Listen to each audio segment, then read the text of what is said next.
మనకు పెరటలో పందిరి చిక్కుడు ఎలా ఉంటుందో అలాగే పందిరి బీర అని కూడా ఉంటాయండి. వీటినే ఇంకొక పేరు గుత్తు బీర అని కూడా అంటారు. చాలామందికి ఇంట్లో ఓపెన్ ప్లేస్ ఉండేటప్పుడు ఇలాంటి బీరకాయలను వేసుకుంటారండి. గుత్తులుగా కాస్తాయండి. ఎప్పుడూ సీజనేనే, ఎప్పుడూ కాస్తూనే ఉంటాయి. ఇవి చాలా టేస్టీగా ఉంటాయి, స్వీట్గా ఉంటాయి, బాగుంటుంది. కాకపోతే చాలామంది తొక్కు తీసేసి వండుతారు, తొక్కు ఉంచేసి వండుతారండి. కానీ అయితే కనుక నేను గుత్తిబీర తొక్కు పైన ఉన్న చెక్కుని తీసేసి వండుతున్నానండి. ముందుగా వాటిని చెక్కుని తీసేసి మనము మువ్వంకాయలాగా కట్ చేసుకోవాలి.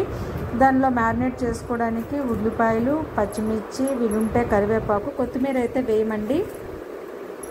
చిన్నగా తరిగిన అల్లం ముక్కలు వేసుకోవచ్చు, కానీ నేనైతే కనుక ఇందులో అల్లం వెల్లుల్లి పేస్ట్ వేయాలనుకుంటున్నాను. తర్వాత పసుపు, కారం, ఉప్పు వేసేసి మనం కలుపుకుంటామండి. అందులో కలుపుకునేటప్పుడు కొంచెము ధనియాలు, జీలకర్ర పౌడరు మరియు ఏంటంటే అది నువ్వుల పొడి కూడా నేను వేస్తానండి. అల్లం వెల్లుల్లి పేస్ట్ కూడా వేస్తాను. అంటే మంచి మసాలా టేస్ట్ అయితే వస్తుంది, మనం ఎన్వి తిన్న టేస్ట్ అయితే వస్తుంది. లాస్ట్లో ఆయిల్తో మిక్స్ చేస్తానండి. ఇందులో నీళ్ళు అన్నది ఒక్క చుక్క కూడా మనం వాడమండి, కానీ నీరు వస్తుంది. మీరు చేస్తే తెలుస్తుందండి. చాలా బాగుంటుంది. చాలా సిమ్లోనే ఉడికించుకోవచ్చు.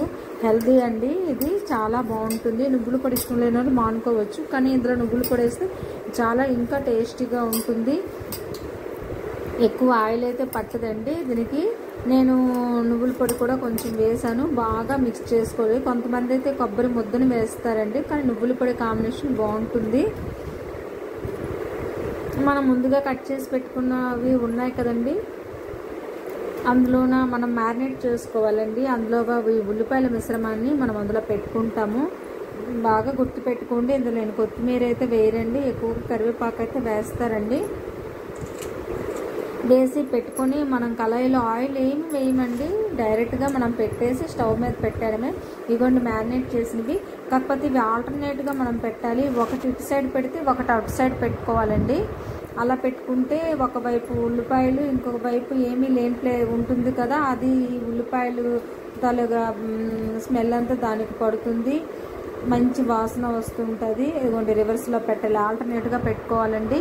పెట్టుకుంటే ఇటు సైడ్ ఉడకలేదు, అటు సైడ్ ఉడికింది అలా ఏముండదు.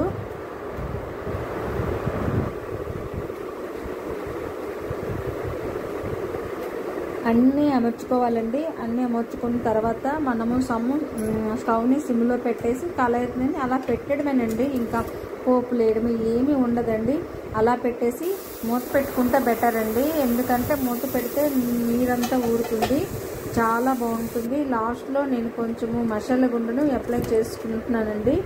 ఒకసారి కలిపి చూసుకుంటా, అంటే ఈ మధ్యలో కలపడం ఏమి ఉండదు.